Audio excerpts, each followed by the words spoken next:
¿qué tal? Hoy estamos con el licenciado Armando Vargas, quien es cofundador del Círculo de Abogados y Psicólogos de León.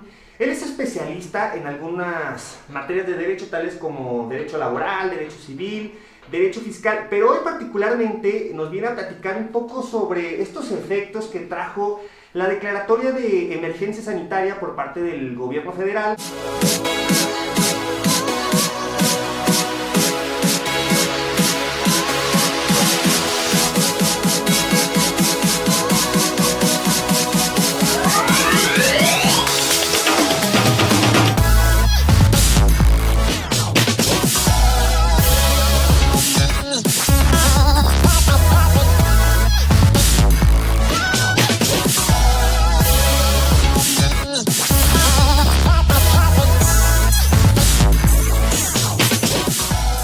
Cómo es que se fueron generando las relaciones jurídicas laborales a partir de que se declaró y hoy que poco a poco se va regresando a la llamada nueva normalidad. Pero ¿quién mejor que se presente que directamente el licenciado Armando? Hola, ¿qué tal? Pues un gusto estar aquí, Darío. Como bien señalas, me pertenezco al Círculo de Abogados y Psicólogos de León, que es una asociación que conforma diferentes despachos de diferentes abogados especialistas en diversas materias para ofrecer precisamente un servicio especializado. Precisamente en relación a las consecuencias que señalas, lo dices muy bien, las consecuencias derivadas de la emergencia sanitaria decretada por parte del gobierno. ¿Y por qué reitero el nombre que acabas de decir? Porque una cosa es emergencia y otra cosa es contingencia sanitaria. Si nosotros analizamos el artículo 427 de la Ley Federal del Trabajo, nos establece precisamente cuáles son las causales de suspensión de una relación laboral. La fracción sexta señala precisamente que no habrá necesidad de autorización por parte de la Junta de Conciliación y Arbitraje cuando se decrete por la autoridad competente la contingencia sanitaria, situación que no es lo mismo a la emergencia sanitaria, ¿sí? Porque debemos de entender que emergencia es algo que se debe de atender, pero que de alguna manera no suspende. En cambio, una contingencia es precisamente el contener, y eso involucra precisamente una suspensión, precisamente por cuestiones que no son imputables al patrón. Ok, Armando, perdón que te interrumpa para ir entendiendo poco a poco. Eso significa que una vez que se decretó una emergencia sanitaria, no dio lugar a la suspensión de la relación laboral. Por tanto, quienes se ausentaron del trabajo por cualquier motivo, aun cuando quizá el patrón no siquiera hubiera dado esa autorización, pero pues, ellos escucharon al doctor Gatell, dijeron hay emergencia sanitaria, por lo tanto, tengo derecho a no acudir a la fuente de trabajo. Lo que tú me dices es que si falté, por ejemplo, por un periodo de más de 3 días, 5 días, ¿puede generarse el despido justificado? Aquí hay dos consecuencias importantes, una para la empresa y una para el trabajador. Para el trabajador, al no decretarse la suspensión como tal, evidentemente estaríamos recayendo en ese supuesto que refieres que es una cuestión de rescisión de la relación laboral, pero también para la empresa tiene otra consecuencia. El hecho de que se decrete una suspensión bajo este supuesto involucra que el patrón tenga la posibilidad de indemnizar al trabajador con el salario mínimo que no exceda de un mes, es decir, yo suspendo mi relación laboral, te doy una indemnización de un mes y posteriormente, una vez que la autoridad competente decrete que estas cuestiones o esta contingencia ya terminó, entonces ahora sí regresa, pero mientras tanto yo ya no pago seguro social, y de alguna manera es una forma de proteger a las pymes. Entonces digamos que hay una doble consecuencia, ¿no? Digamos que esto trajo para empezar una serie de conflictos gratuitos al trabajador y al patrón por el simple hecho de no haber dictado una contingencia sanitaria. Ok, bueno, eso es un tema interesante. Y ahora, bueno, creo que una cuestión que se da a muchos es que nos empiezan a marcar, nos empiezan a preguntar ¿qué tengo que hacer en mi papel de trabajador cuando mi patrón me mandó a descansar y hoy simplemente ya no existe relación laboral, me dejaron de pagar, ya no me permiten el acceso a las instalaciones, o incluso algo que también se dio mucho fue el famoso home office, que a partir de que tú estés trabajando en tu casa, que paradójicamente mucha gente trabajó más de lo que trabajaba dentro de la fuente de trabajo, ¿no? Porque los horarios pues ya no eran de 9 a 6 de la tarde, ahora de 7 de la mañana a 9 de la noche, a la hora que te marcaran tenías que atender. La pregunta va en el sentido de, si yo trabajé desde mi casa, pero no me pagaban, por ejemplo, todos los días, los 5 o 6 días que se genera a partir del contrato individual de trabajo, y me pagaban 3 días a la semana o nada más los días que sí acudía a la fuente de trabajo. Pregunta, Armando, ¿eso es legal, es correcto? Si no es correcto, ¿qué puedo hacer? Es la parte que te comentaba precisamente del hecho de no haberse dictado la contingencia sanitaria. Al no dictarse la contingencia sanitaria y no darse de manera automática la suspensión del patrón, el patrón entonces entiende que debe de respetar todos los derechos laborales del trabajador, es decir, independientemente de que haya llegado a un acuerdo de trabajar desde casa, el salario debe ser íntegro, no puede suspender la relación laboral, porque en este caso tendría que pedir previamente la autorización de una autoridad y posteriormente, si llega a despedir a un trabajador bajo este supuesto de la emergencia sanitaria, estaría incurriendo en un despido injustificado y por lo tanto el trabajador tendría que acudir a las juntas de conciliación y arbitraje para realizar ese reclamo. Como las juntas de conciliación y arbitraje no han estado trabajando, inician el 3 de agosto apenas funciones, realmente los términos de esas personas que fueron despedidas no ha corrido. Entonces, a partir del 3 de agosto, tienen, digamos, 2 meses para poder hacer su reclamo ante la Junta de Conciliación y Arbitraje. Y viene en este caso la otra consecuencia. ¿Qué era lo que pasaba o lo que tuvo que hacer un abogado, una empresa al momento de que el gobierno no dicta una contingencia sino una emergencia sanitaria? El mismo artículo 427 nos da la respuesta en la fracción primera. Nos dice que el patrón podrá suspender la relación laboral con autorización de la Junta de Conciliación y Arbitraje por causas de fuerza mayor o caso fortuito, que son cuestiones imputables al patrón.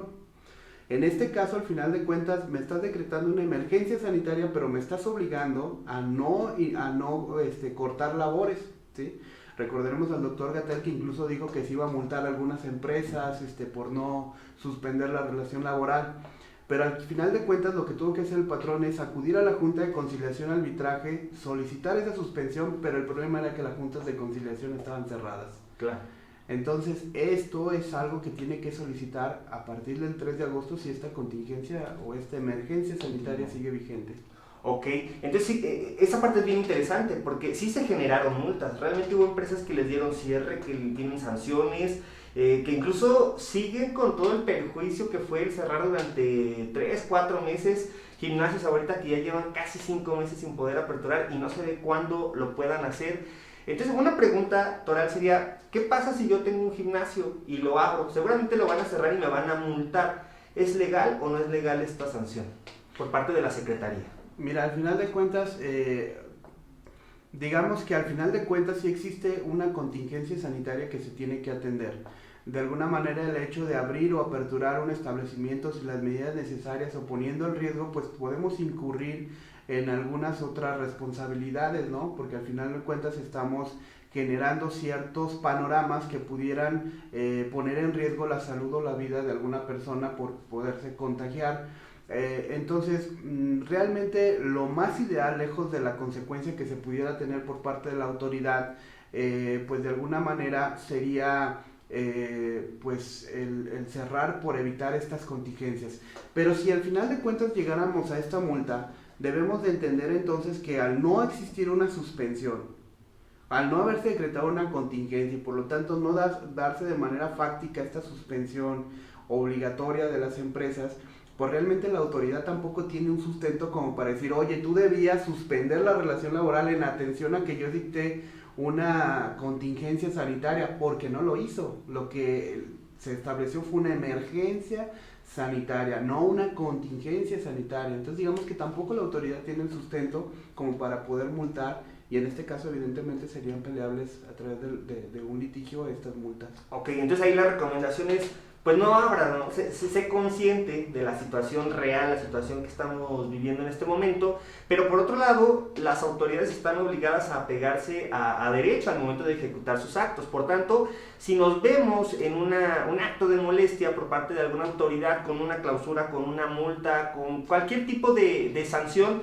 pues sí, una recomendación es que nos acerquemos con algún abogado para poder ejercer un medio de defensa y pues principalmente evitarnos esta clausura que se pudo haber dado y por la cual hay todo un procedimiento para una reapertura. No es simplemente como el local que sí cerró y el día que se levante la contingencia abre sin mayor problema, a cuando ya te generaron una clausura, ¿no? Esa parte sí hay que ser muy cuidadosos. Bien, y hablando un poco del tema del home office, algo que hace días nos reuníamos y platicábamos, era esta situación de ¿qué pasa si estoy trabajando en mi casa y de repente pues, estoy trabajando en mi computadora que está en el primer piso y de pronto tengo que ir por algún documento que dejé en mi recámara, la recámara está en un segundo piso y me caigo de las escaleras o sufro cualquier tipo de accidente? La pregunta ¿es riesgo de trabajo? ¿El patrón tendría que hacerse responsable por estas consecuencias o no? Mira, el home office lo único que se está cambiando es el lugar del trabajo previo acuerdo con el trabajador, que es lo que el patrón debería de estar realizando. Al final de cuentas, el trabajador no deja de estar bajo un horario de trabajo sometido al patrón. Lo único que estás cambiando es cambiando el lugar. Entonces, mientras el trabajador esté bajo subordinado a un horario de trabajo, la responsabilidad del patrón será precisamente prever cualquier riesgo de trabajo.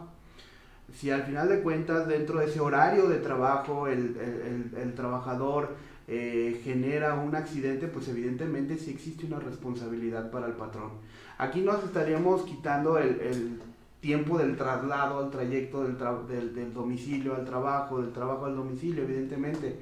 Pero el horario de trabajo que se labore en casa, al final de cuentas, sí es responsabilidad del patrón. Ok, y en este contexto del home office, bueno, yo creo que todos nos hemos dado cuenta que tiene sus beneficios, ¿no? Igual que, pues de pronto sí ya vamos a sufrir un poquito más de ese estrés de estar en casa, la complejidad y principalmente ahorita que no hay escuelas, pues la complejidad de estar con los niños que te estén distrayendo, la esposa, el esposo, lo que sea que te pueda distraer dentro de tu propio domicilio. La pregunta es, definitivamente el home office también trae otros muchos efectos, muchos beneficios como te ahorras transporte, tu horario no es tan rígido, otras platicábamos que si yo me levanto a trabajar a las 7 de la mañana y a las 11 de la mañana acabé todos mis pendientes, pues quizá tengo de las 11 de la mañana hasta que yo quiera para disfrutar mi día o para trabajar en otros proyectos o incluso tener otro trabajo si es posible. Esos beneficios que te da el home office de poder, en algunos casos, poder aumentar la productividad y así seguramente lo estarán midiendo las propias empresas, cada una visualizará si el home office funciona o no funciona para el caso concreto. Pero lo que sí es seguro es que la evolución va hacia allá, es decir, ahora ya no queremos personal que trabaje de una manera tan rígida llegando a las 8 de la mañana, yéndose a comer a las 2, regresando a las 4, se va nuevamente a las 6, de lunes a viernes, los sábados mediodía, y que a partir de eso se mida la productividad o el beneficio que me da mi personal, ¿no? Sino que ahora va a ser por objetivos. La pregunta concreta es, ¿consideras tú que la ley laboral y todo lo que alrededor de ella está, que tiene que ver en materia fiscal, materia civil, todo lo que conlleva, está actualizada para esta transición que se va a dar respecto a las relaciones laborales? Mira, digamos que esto definitivamente por parte de la pandemia, perdón, ha traído ciertas, digamos, novedades que a lo mejor no estábamos acostumbrados. De alguna manera la Ley Federal del Trabajo te establece diferentes formas de contratación, el contrato por tiempo determinado, por obra determinada, pero al final de cuentas no te prevé como circunstancias como para poder ir evolucionando en este sentido.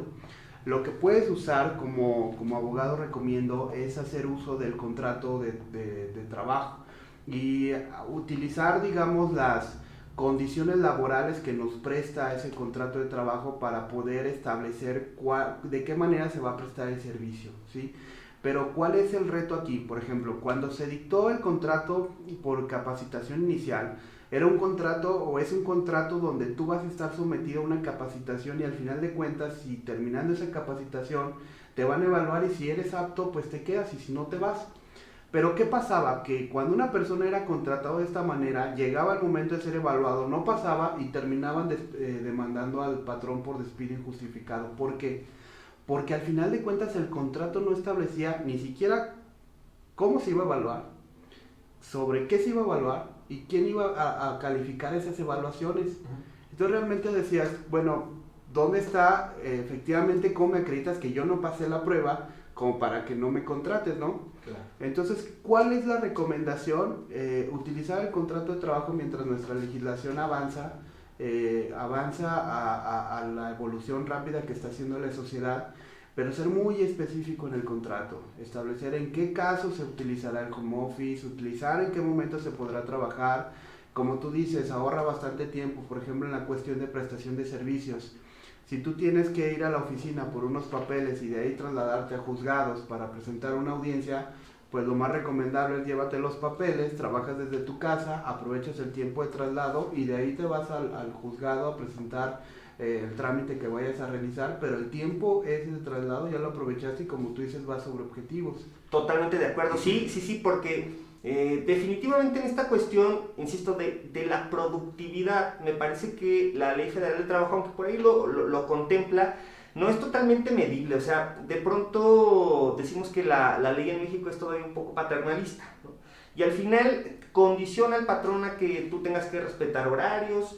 Y en este contexto, el hecho de decir, a ver, dentro de tus actividades tienes todas estas obligaciones y a partir de ahí se va a medir si cumples o no un objetivo, pues me da pie a saber, por ejemplo, en el contrato de prueba, si te renuevo el contrato para que ya sea un contrato indefinido o de plano lo rescindo mejor, ¿no? Y eso, bueno, esa transición me parece que sí tiene que entrar por el proceso legislativo, pero de entrada, pues sí, nosotros tenemos que poner de nuestra parte para ir cerrando esas puertas. Y obviamente la idea aquí es la profesionalización de las fuentes de trabajo. La profesionalización, por supuesto, que viene por parte del patrón de la empresa, en que te dé instalaciones cómodas, que te dé un buen trato, que te vean como una persona, ¿no? Como un humano y no como un número o como un contrato. Entonces, bueno, nace mucho desde el patrón de la cabeza. Sin embargo, la profesionalización que se debe dar con el personal pues también es algo elemental, y dentro de esta profesionalización se da un poco el tema cultural, ¿no? De pronto nos enfocamos mucho en educar a las personas o en capacitar a las personas respecto a las actividades que va a generar para esa fuente de trabajo, pero muy pocas veces nos enfocamos en esta parte cultural, en esta parte de decir, pues mira, la idea aquí es que ya no trabajes por horarios, no me pidas un horario flexible, no me pidas un horario cómodo, es más, no tienes horario. Si tú vas a trabajar 14 horas es porque no puedes con el trabajo, porque a lo mejor ese trabajo aquel o aquel lo hacen en 3 o 4 horas. Otra cuestión que también noto ahí, que es un poquito espinoso el tema, que a veces resulta favorable y a veces en perjuicio, son todas estas cuestiones por ejemplo, de equidad de género, ¿no?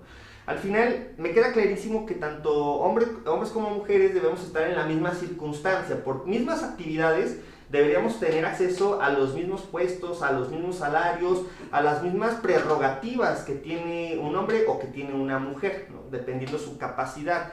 Sin embargo, considero yo que más allá del género, es decir, más allá de que un hombre tiene que ganar igual que una mujer o una mujer igual que un hombre, me parece que sí tiene que estar premiado los resultados que obtiene cada persona. Entonces, esa es la pregunta. Al final, si yo tengo, independientemente de si es hombre o mujer, si tengo a dos personas que ocupan un mismo puesto y una persona me da mejores resultados que otra, estando en el mismo puesto y con las mismas circunstancias, ¿es o no correcto que a una persona le dé más prerrogativas, es decir, más beneficios que a la otra? ¿Es correcto? Bueno, aquí precisamente la Ley Federal del Trabajo nos define cuál es la igualdad sustantiva, que precisamente es lo que tú refieres, que tanto bueno, las mujeres tengan las mismas oportunidades que los hombres.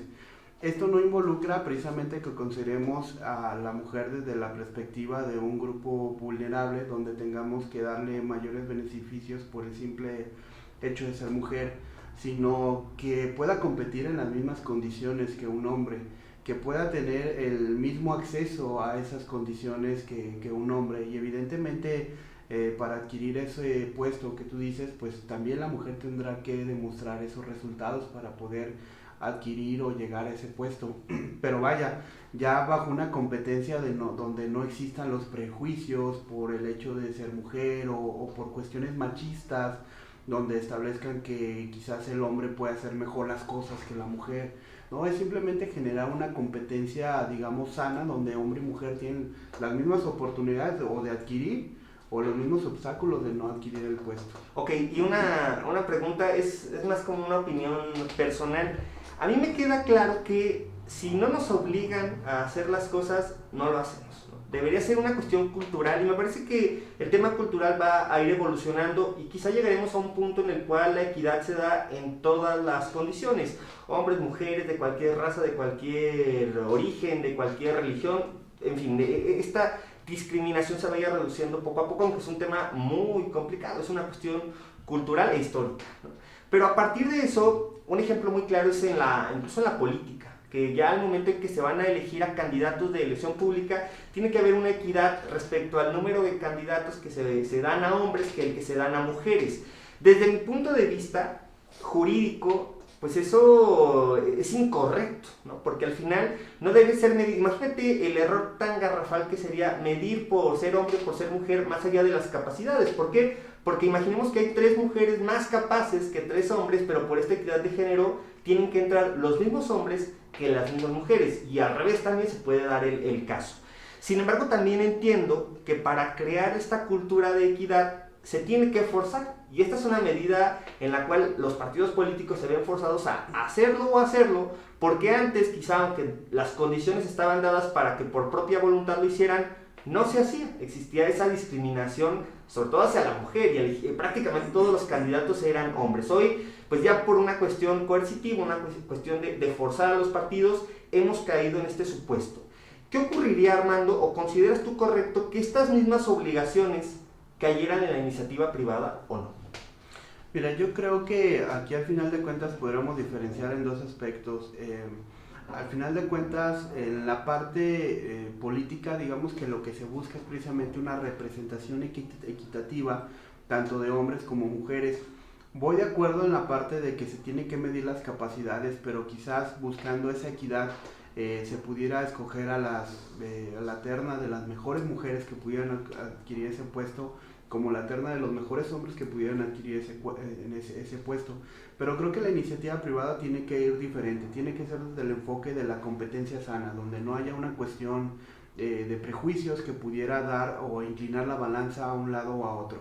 Sí, y al final de cuentas lo único que está planteando la Ley Federal del Trabajo es que tanto hombre como mujer compitan en las mismas condiciones, ¿no?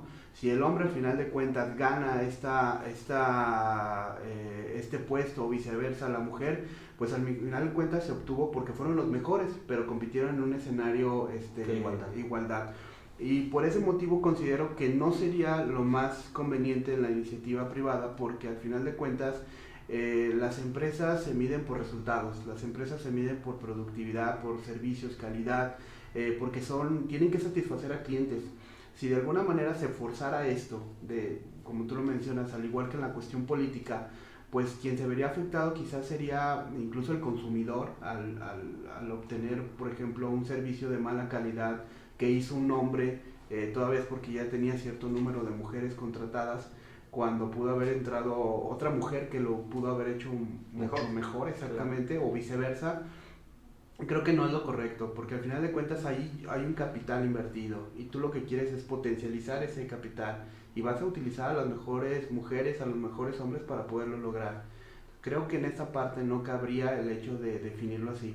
Lamentablemente, como tú dices, vivimos en un país de culturas donde tenemos dichos como de algo me voy a morir o al final de cuentas, ¿para qué trabajas si al final de cuentas te vas a casar, ¿no? En el caso de algunas mujeres que se les comenta eso. Y lo hemos visto ahorita, hay una contingencia sanitaria, siguen viendo personas que no utilizan las medidas de protección. Y eso al final de cuentas, si te fijas, está generando un impacto derivado de esta emergencia sanitaria que se dictó. ¿Cuál es el impacto? que la gente no solamente no está protegiendo su salud, no está protegiendo la economía y sus trabajos, que al final de cuentas se están perdiendo. Sí, claro, claro.